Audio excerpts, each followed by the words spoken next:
16 दिसंबर को हाईकोर्ट ने सरकार की बनाई गई नियोजन नीति 2021 को रद्द कर दिया था, जिसके बाद कई सारी बातें जो हैं वो झारखंड में देखने को मिली। अभ्यर्थी काफ़ी ज़्यादा आक्रोशित जो है वो नज़र आ रहे थे और कहीं ना कहीं कई सारी उम्मीदें जो हैं वो यहाँ पर अभ्यर्थियों के मन में यहाँ पर सरकार के द्वारा दी गई कि आखिर सरकार आगे क्या कुछ करने वाली है इस नियोजन नीति को लेकर के। नई नियोजन नीति में क्या कुछ संशोधन होगा, इसको लेकर के एक महत्वपूर्ण बैठक भी रखी गई थी मुख्य सचिव के साथ। तमाम चीज़ों को देखा जा रहा था, जो प्रमुख दो बिंदुएं थी इस नियोजन नीति में, उसको लेकर के भी इसमें सबसे ज़्यादा जो है चर्चाएं हो रही थी कि आखिर 10वीं और 12वीं की जो बाध्यता लगाई गई थी उसे हटाया जाना चाहिए। यहाँ पर भाषा और इसको लेकर के भी जो यहाँ पर बाध्यता यहाँ पर थी उसको भी कहीं ना कहीं हटाने की बात जो है लगातार चल रही है।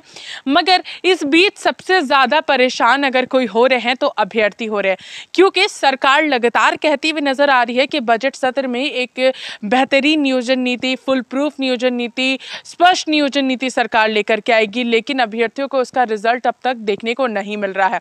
हम लोग सीधे सुनेंगे जब हम लोगों ने सत्ता पक्ष के नेता यानी कि जेएमएम के नेता मनोज पांडे से इसको लेकर के बातचीत की, तो आखिर उन्होंने क्या कुछ कहा, सीधे सुनिए।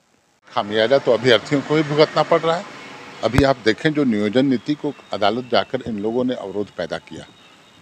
आज नई नियोजन नीति बनाने के लिए माननीय मुख्यमंत्री ने सभी वैसे युवाओं को जो अभ्यर्थी हैं या जो सपने संजोए बैठे हैं सरकारी नौकरियों की, उनसे व्यक्तिगत रूप से संवाद कर रहे हैं, उनकी राय जान रहे हैं, उनकी भावना जान रहे हैं और उस अनुरूप नियोजन नीति लाने का वादा कर रखा है उन्होंने।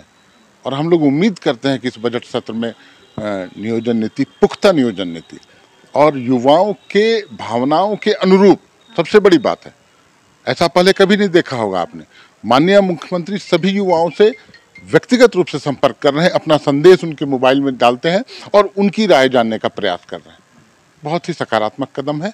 तो हम उम्मीद करें कि ऐसे सोच वाले मुख्यमंत्री के समय में निश्चित रूप से युवाओं के लिए मार्ग प्रशस्त होगा, रोजगार का और सरकारी नौकरियों का। तो आपने यहाँ पर मनोज पांडे को सुना, जिनका स्पष्ट रूप से कहना है कि सरकार जरूर इसे समझ रही है कि इस पूरे सिलसिले में सबसे ज्यादा अगर कोई परेशान हो रहा है तो वो अभ्यर्थी हो रहे हैं, क्योंकि उनका जो उम्र सीमा है वो कहीं ना कहीं पार हो रहा है।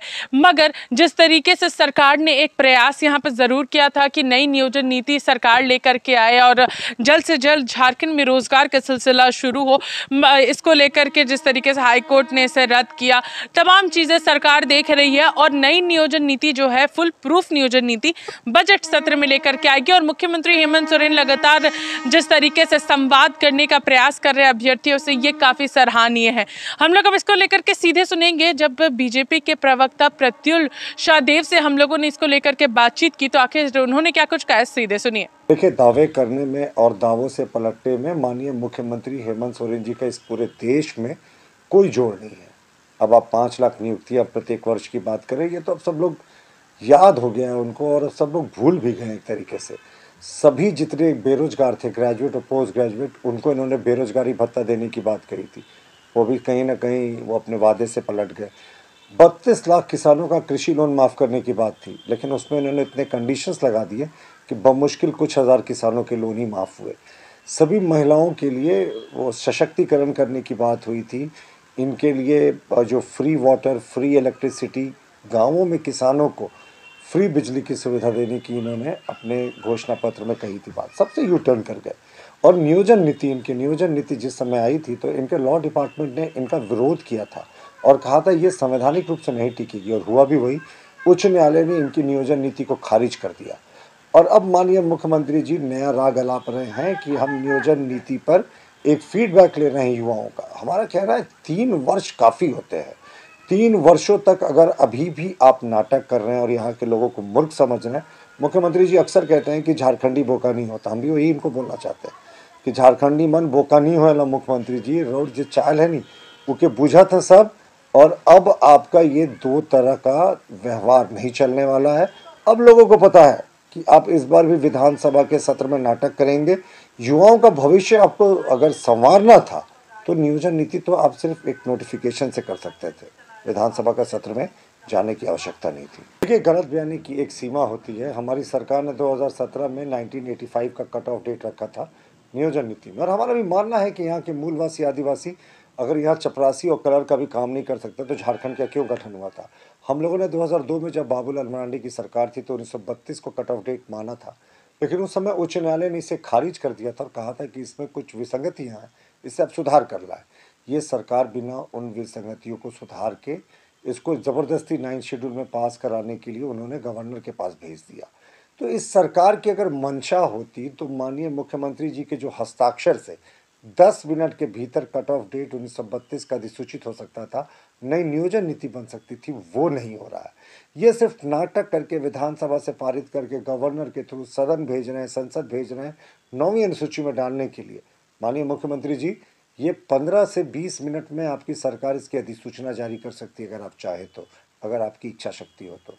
इसे विधानसभा में ले जाने की आवश्यकता ही नहीं है। तो आपने यहाँ पर प्रतुल शाहदेव को सुना, जिनका स्पष्ट रूप से कहना है कि अगर मुख्यमंत्री हेमंत सोरेन सच में झारखंड के युवाओं को रोजगार देना चाहते हैं तो वो दे सकते हैं।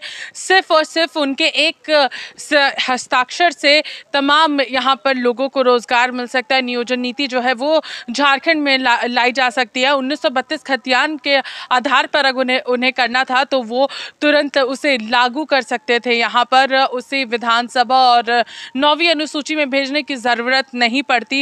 यहाँ पर जो नियोजन नीति है वो सिर्फ और सिर्फ 15 से 20 मिनट में बनाकर तमाम युवाओं को यहाँ पर रोजगार दे सकते हैं। तो अब देखना ये है कि आखिर सरकार इस ओर क्या कुछ पहल करती है, चूंकि बजट सत्र में भी अब ज़्यादा दिन नहीं बचे हैं।